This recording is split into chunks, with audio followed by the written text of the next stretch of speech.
Inspiring interviews with today's top landlords. This is the Rental Income Podcast. And now, Dan Lane. Jason, you invest in college rentals. Why do you think that college rentals are such a great investment? Well, when we think about college rentals, there's nomenclature behind it that, it's crazy, the kids destroy your properties, those kind of things. And I've really have found that that's not really the case out there today. And what I really enjoy is finding a property that I can create a safe home for the students in the neighborhoods that they want to live in around the colleges. And so, for me, it's been a great experience where I've been able to take what I've learned over the last 30 years and really bring a great product to market that the kids love. On the podcast today, we're going to see if there's a sweet spot in terms of the number of bedrooms and bathrooms to look for in a college rental. We'll see if this really is a recession-proof business, and we'll also talk about the unique way that Jason finds tenants. Joining us on the podcast today from Dallas is Jason Lindwall. We'll take a quick break to thank our sponsors. We'll come right back and we'll talk to Jason. It's a lot of work to find a really good rental property, and when you actually find that property, you want to make sure you're working with a lender that can get that loan closed. The lender that I recommend is Chaley Ridge from Ridge Lending Group. She's a nationwide lender, and her specialty is helping investors finance rental properties.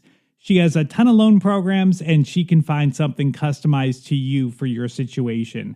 If you want to find out more or you're ready to get started today, just go to ridgelendinggroup.com. That's RIDGE lendinggroup.com, NMLS 42056. Investing in rental properties can be complicated, but it doesn't have to be. My friends at MidSouth HomeBuyers sell completely rehab turnkey properties in both Memphis and Little Rock, and they've been doing it for 23 years. All their properties come totally rehab. They put on a new roof, new kitchen, new bath, new plumbing, new electric. Everything is brand new. They also have a tenant that's moved in before you close, so you get cash flow on day one. MidSouth HomeBuyers also continues to manage the property for you after closing. It couldn't be easier. Everything is 100% done for you. All their properties also come with a couple of guarantees. They have a 1-year total maintenance warranty and a lifetime occupancy guarantee. Personally, I just closed on my 5th property with MidSouth HomeBuyers, and I couldn't be happier. If you want to talk to a happy customer, reach out to me. I'm happy to answer any questions, or you can check them out at midsouthhomebuyers.com. Jason, let's start off talking about your portfolio. Can you tell us what your portfolio looks like? Yeah, so today I have over 18 units that I own, and then I manage another 10 to 15 units in the Dallas, Texas market. And those units are mainly made up of student units or young professionals. I cross over to the young professional because what I found was that as my students were graduating and wanted to stay in town, they were a great extension for me to move them into smaller 1-bedroom or smaller 2-bedroom properties. That's pretty smart. So you have a good tenant, they want to stay in town, you just find another place for them. Yeah. And I typically will buy in areas that they want to live in. Those young professional areas of Dallas in the uptown area or lower Greenville area of Dallas have been really, really good for me to own and to manage for other folks. That's great. Now, with the college rentals, is there kind of a sweet spot in the number of bedrooms you want to have and the number of bathrooms? Yeah, it's interesting, and so I'm in the Dallas market around the SMU campus, Southern Methodist University campus, and there are some interesting rules around the number of people that can live in an apartment who are unrelated. So this is a weird thing, but so I typically try to stay in that 2-bedroom, 2-bath, 2.5-bath. Style unit, and that seems to work really well for me. That's interesting. I would have thought that you would have said the more bedrooms, the better. So like, why is it better to have a smaller place than say a 5-bedroom? In Dallas, you can't have a 5-bedroom and have a Oh, bunch of okay. people living in it. But again, what I find is when you get to the bigger unit styles, you tend to lose a little control in the space itself, and then you're dealing with lots of different roommate issues. Dan, Right, right. it's crazy. But I found that 2-bedroom, and mind you, having those 2 bathrooms, each having their own bathroom, makes a big difference as well in what I can get for a price on the market. So do you find like two friends that want to live together, or are you putting two people together? Well, for me, what I've been able to do in the market that I'm in right now is I actually rent to sororities right now, and I have a property today where I have four 2-bedroom, 2.5 bath units, and I've owned the property for a couple of years. And when I first bought the property, I had two Kappa ladies living in the unit, and they asked me and said, Mr. Lindwall, would you consider renting to more Kappas? And I said, sure. And that's actually worked out really well for me in the sense of being able to have units that are specifically rented to specific Hmm. groups. And so when they move out, they graduate, they move on. Do they pass it down to the younger students? Yes. So since I've owned the property, I can honestly say I've never had to lease a unit. What the girls do is the ladies do is they actually will it to the next set of girls when they graduate, and I'm typically getting them for 2 years, that junior and that senior year. And so, around the January timeframe, we go through the conversation. I said, okay, it's time to will the unit. And I get the next set of ladies to sign up and move in. I got to imagine that must make things so much easier for you because you're not having to show the unit. Your tenants are basically finding you the next tenants. Yes, and I mean that's it's fantastic. Yeah. And what also happens, Dan, is we also get a situation where if someone's installing, say, a entertainment unit into the unit itself, they'll leave that for the next set of ladies that are moving in. And so it's been really easy for me to do the turns. We typically are going in and doing some touch up and where we need to, but nothing major. They take very good care of the units, and that's been fantastic for me. That's really good. So if someone's looking for a college rental, and I realize that every college is different and what you're looking for may be different, but in general, like what are you looking for in terms of locations? Is there a certain distance from the school that you want to be? Yeah, I mean, look, what I would tell you is, within a half a mile is probably the easiest to look at. If you think about different colleges and the distances between the campus and housing, my son goes to school at the University of Oklahoma in Norman, a little more spread out from the housing perspective, but where I am, I try to stay within the blocks of neighborhoods that the kids are living in today when I'm looking for property, and I typically am looking for that property that needs a little bit of TLC to get it back up to what I would consider standards of living, and create a great, safe environment for folks to live in. Now, what about the risk that maybe if you like, say for a unit that you're not renting to the sororities, and I assume you've got some that you're not renting to Yeah. the sorority. Okay, so say if you don't find somebody in that window when the kids are looking to line up their properties for the next year, do you run the risk that the property could sit vacant for a long time? Dan, I've been fortunate to not have that situation. What I would tell you is, depending on the market, depending on the student market you're dealing with, it's pretty straightforward of when the leasing process happens. It tends to be happening earlier on than it used to, and so it gives us more time to fill that unit. And to be honest, I've never had a situation where I couldn't fill a unit. And that could also be the colleges are growing in this area. People are really wanting to go to these schools, and the schools can't support all the housing that they need. And so we as landlords are fortunate to be able to rent to those kids. Yeah, I mean that's great. I mean, you've got a built-in market there. It's easy to rent, lots of demand. Now, I got to imagine that it's hard to find deals because it seems like such a lucrative niche. Is it hard to find properties for sale? Yeah, it is, but what I would tell you, Dan, is there's a lot of outside folks trying to buy into this market that I'm in today, and they'll stay away from properties that need some work.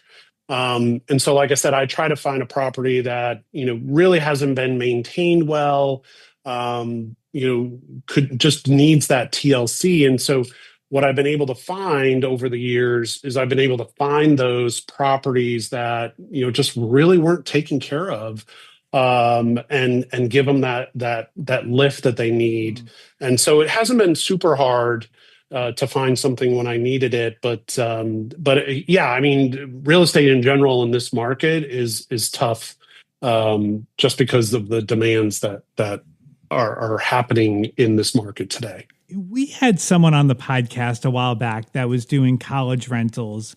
And when the students left, they had a major problem where when the students left for Christmas break, they turned the heat off because they figured no one was going to be there. They didn't realize that the heat being off and it being cold could cause the pipes to freeze. And they ended up with a major repair with frozen pipes. So is that something you've ever thought about, or is there anything you're doing to prevent that? Well, I think we all have our one time where that happens, and it did happen to me.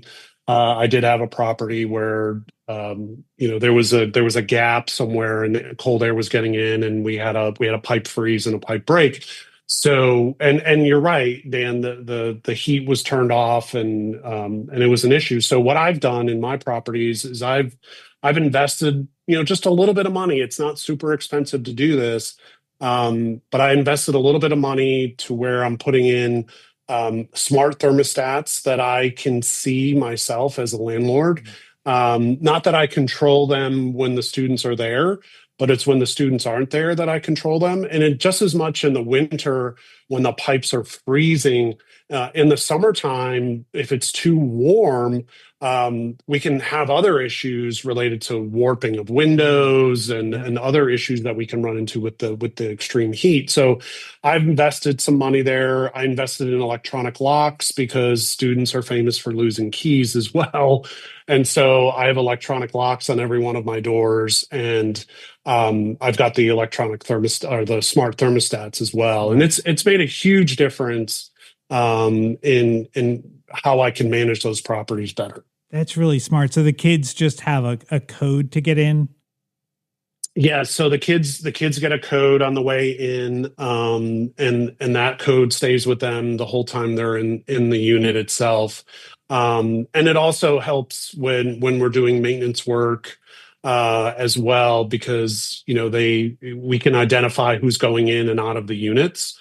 And we have that added security to understand who is actually going in the unit and out of the unit. So and I, like I was talking about before, renting to the Kappa a group, one thing that's really important there is safety. And, and I talk to the parents a lot about safety in the property because they're, leaving their daughters, some are pretty far away from home, and I have two daughters of my own, and who are 25 and 24. So I know what they're going through when their little baby is away from home. And so we had a lot of security. We have cameras on our property. We make sure, like I said, that the doors are managed, so that if we do run into anything, we can help support the kids in anything that's going on. Now, what about screening? So you've got college students that probably don't have much credit. They maybe don't have a rental history. This is probably the first time that they've rented.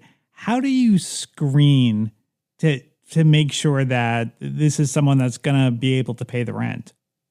Yeah, so Dan, I make sure that each one of the kids that are coming in, so if there's two kids moving into a unit, I make sure that each one of them has a guarantor that's tied to the unit. And I run the credit and criminal on both the kids and the guarantor to make sure that we're able to support the rent for the unit.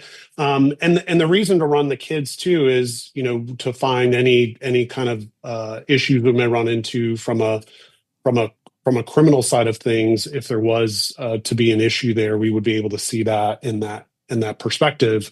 But it's been really good for me to have that guarantor, and I make it really easy. I don't make it overly complicated for the guarantors. We're just running a criminal and credit. They fill out an application just like the kids do, but we don't get crazy like I'm dealing with in New York with my daughter right now, where I've got to send my tax returns, my 3 paychecks, my letter from my company saying I've got a job. I mean, you can get pretty crazy, but we try to make it really simple for the kids, and it's worked out for us. Do you have one lease for the whole unit, or do you do individual leases for each student? No, what I have found is that doing the one lease for the 2 bedrooms really works well in any issues we may run into, because at that point it's a joint and several lease, and so everybody's responsible to make sure the rent gets paid, and that's worked out really well for me. And then if say like a student drops out of school or doesn't pay, like what do you do at that point? Yeah, and so we obviously first go to the guarantor. The guarantor will pay the rent associated to the student if the student has dropped out of school. Or I've run into that once, and what I was able to do, obviously having the Kappa group, I was actually able to find somebody to fill that spot for that individual, so that it made it a little less difficult for the person that was dropping out of school. But in those cases, the guarantors pick up the bill on that, and then if that guarantor is not paying because it's a joint lease, it ends up falling under the individual, the other individual in the unit. But like I said, I've only run into that once, and the guarantor did pay, and then I was able to find someone to move in for that next semester. So it ended up working out well. And then how do you deal with utilities? Are they setting that up on their own? Yeah. So believe it or not, I've got a day job too. And I've recently joined a company called Move Concierge.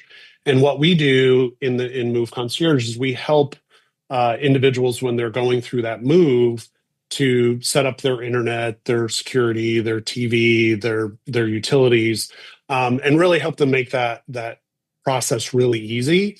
And so that makes it a lot easier, especially when I was mentioning before, some of these kids live, cross country, and they're trying to figure out how to set up all their utilities and everything for the unit.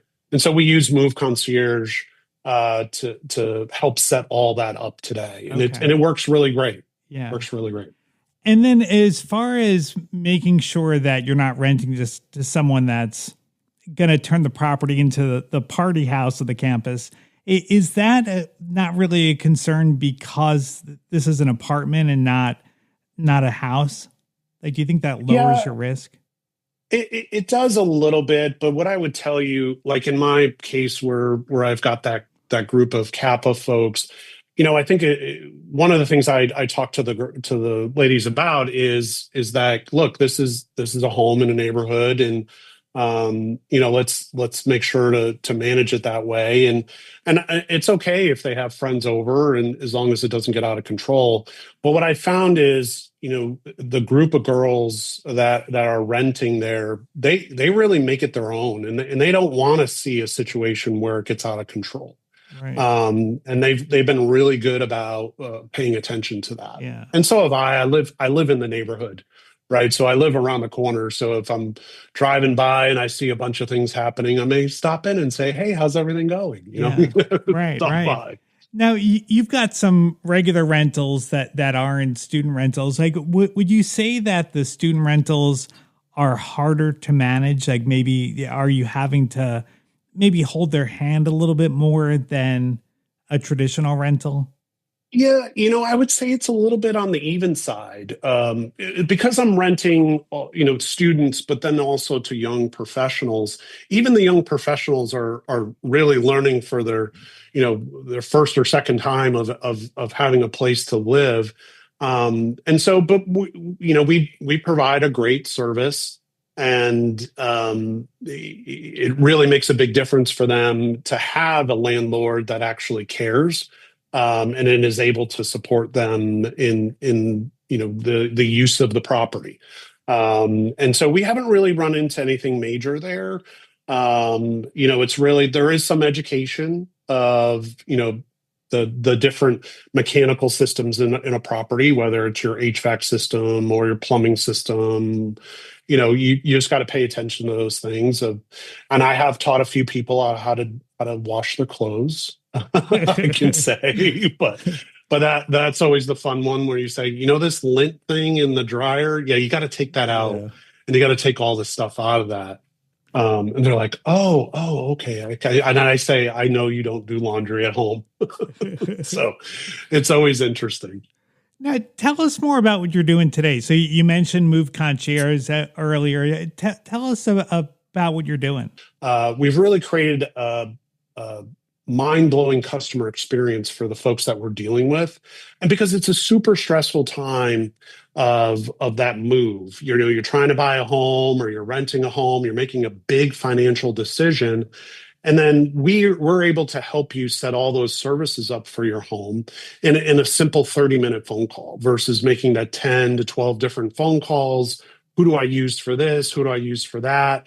We're able to go out and shop the market for our consumers and be able to provide them with choices. We're big on choice for every service we provide, whether it's your internet service, your TV service, your security services, home warranties, renter's insurance, whatever it is you need for your home.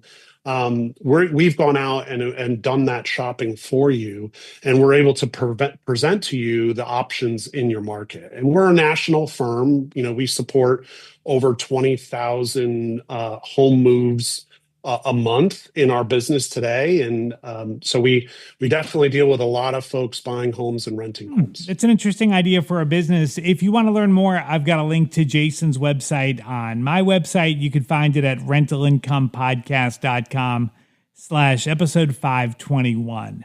I'd like to thank Chaley Ridge from Ridge Lending Group for sponsoring today's episode. If you're looking to buy a rental property, whether you're just getting started or you want to add to your portfolio, reach out to Chaley. She has a ton of different loan programs, and she can find something that'll work for you. If you want to find out more, just go to ridgelendinggroup.com, NMLS 42056. Thank you so much for checking out the podcast today. Make sure you hit the follow button. I put out a new episode every single Tuesday. And if you're following the show, you'll get notified when the next episode comes out. My name is Dan Lane, and this has been the Rental Income Podcast.